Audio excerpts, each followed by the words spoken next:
Se ridică în picioare cei 4 copii. Studiați.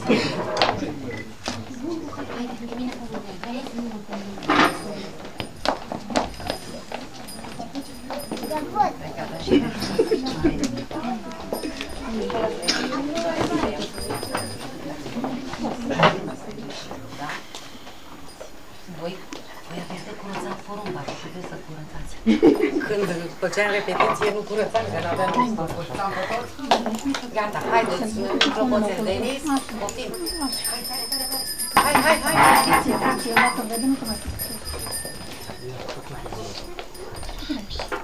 Ne așezăm unul lângă altul. Și vă aud. Nu aud nimic și v-am spus că vă întorc.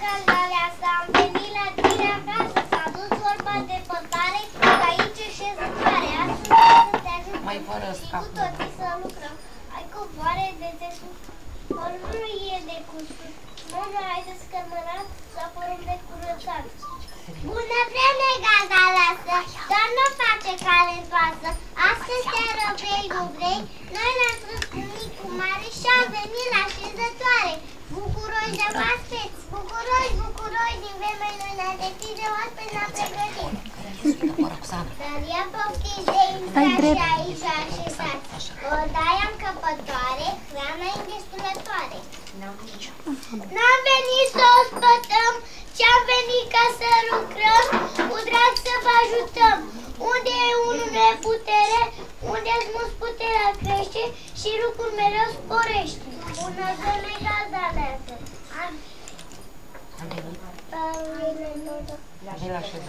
Am venit la șezătoare să lucrăm și să cântăm cu toții să ne bucurăm. Hai intrați, ia zic. Hai intrați cu voie bună, că așa-i datii la stăbun. Om lucra în veselit când ne va îngădui. Serviți.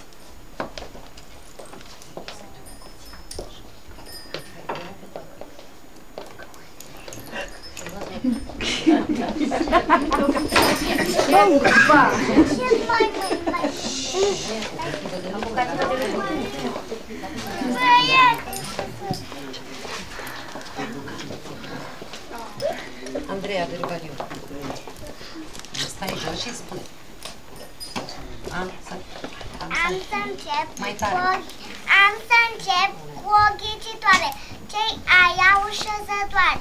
Cine știe, mâna sus. Să vedem ce aveți de spus.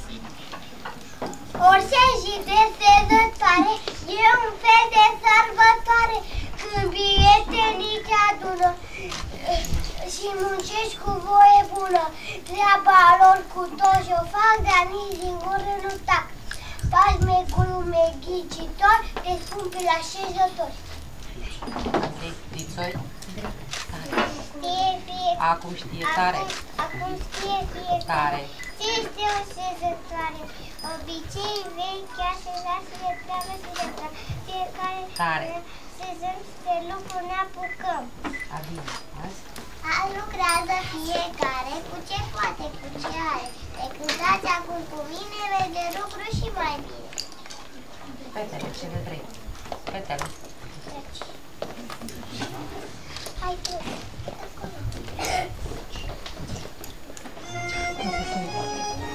Mai tare un pic.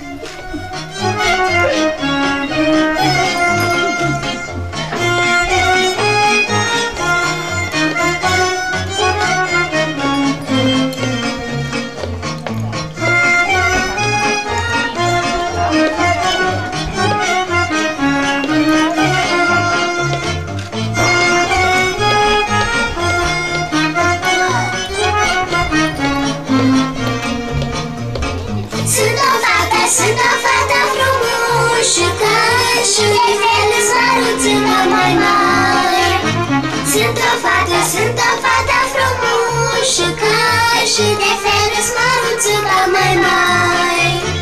Mor flăcăit după mine și eu cred că așa mai bine. Nici nu sunt prea înaltă tare, nu știu locul mi se pare.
roșu degetat, nu pot totul în zadar. Tare, că n-aud. Draga mea prietenă, acum nu crede, mă ține dimișor așa, să vezi ce frumos vei lucra. Mica bea în mâinile și pe rând o jucărie. Acum este un condei care cu aniciu scrie. Pice blonde, roșii mari le presar într-o catrință. Când cam așa ți-o îmbraci, nu e poate recunoștință. Mult îmi place și iubesc portul nostru românesc. Albăie cu albiță, cu ciușu sămit. Și bunica ca un an de sărată cu măsor. Și de nat patru răgit, de beul zărul, că și trei pe uneori, fac să scapăre de fel. Denisa, portul meu. Tare, nu aud. Tare.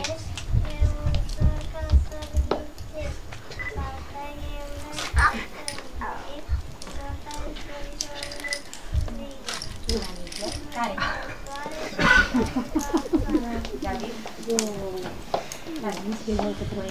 Băieții au toți țari, puși mei uite așa de mari, la mijloc cu brâielade, sus legate într-o parte și se leagă în joc, uite așa, așa cu foc. Iată-mă, sunt româncuță, ca micuță, dar drăguță în picioare. Am o pincuță la blu, port tricolor, pe cameră frană cu flori. Am altiță în patru ițe, poale mândre cale mele. Spuneți care fată oare să mândrește că le are? Am șorțulețe frumoase, cum le știe mama coase. Și la gând mi-am pus mărgele tot dintre ale mamei mele. Fetele în picioare, copilul în pată.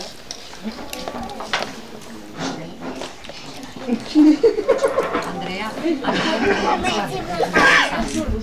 Maria, stai frumos, spate.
Tata zice că se tot, iar mama pui sol.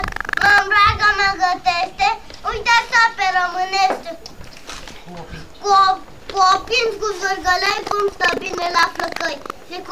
mâna pe ureche ca să fie drag la fete. Oare voi ați știut, Doina din ce s-a născut, dintr-o gură de miclub, l-a lăsat mama dormit, l-a aflat Doina zice, Doina, Doina, cât de dulce, când aude n-aș mai duce, Doina, Doina, ești cu foc, când aude stau în loc, toate vânt de primăvară, eu când Doina pe afară, de mă gând cu florile și pivigătorile bine, ea n-a viscoasă, eu când Doina închis în casă, de mai mângâi zilele și nopțile.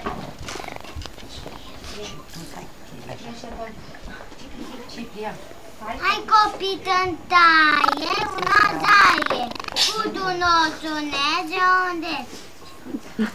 Băieții în picioare, toți băieții în picioare.